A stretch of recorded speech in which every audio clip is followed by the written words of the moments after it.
Hi, అందరికీ good evening అండి. మొత్తానికి మన ఇంట్లో పూసినటువంటి ఫ్లవర్స్ అన్నీ కట్ చేసేసాను. ఒకసారి మీకు చూపిద్దామని చేస్తున్నానండి.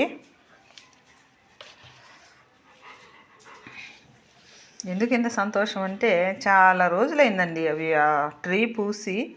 ఏదో 1-2 పూలు తప్ప అస్సలు పూయట్లేదు. అందుకేనండి మార్నింగ్ చూస్తానే ఈరోజు సండే నాకు చాలా సంతోషం వేసింది. అసలు నేను నిన్న గమనించలేదు కానీ అన్ని మొగ్గల్ని,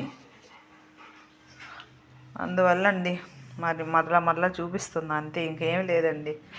ఎందుకంటే ఇచ్చినటువంటి మంచి హెల్దీ వాటరు అండ్ ఎరువులు, వాకింగ్ నుంచి తీసుకొచ్చినటువంటి ఆ యొక్క ఎరువు అవన్నీ వేసానండి. ఒక 1 మంత్ నుంచి అవి చాలా ప్రొటెక్ట్ చేస్తూ ఉన్నాను.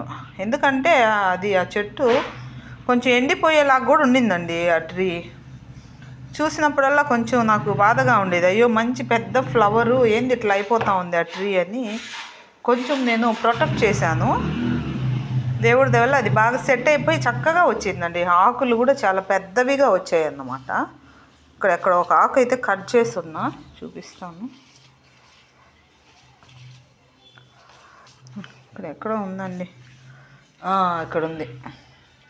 చక్కగా ఆకు కూడా నీట్గా పెద్దదిగా వచ్చిందండి. చిన్న చిన్న ఆకులుగా అయిపోయేసి అది ఎండిపోతుందేమో అనుకున్నాను నేనైతే. అసలు బలం లేదు దీనికి అనుకుంటానే ఉన్నాను. దేవుడి దేవుడు అది సెట్ అయిపోయి చక్కగా అయితే వచ్చిందండి. ఓకేనండి, మరొక మంచి వీడియోలో మరలా మీ ముందుకు వస్తాను. బాయ్ అండి.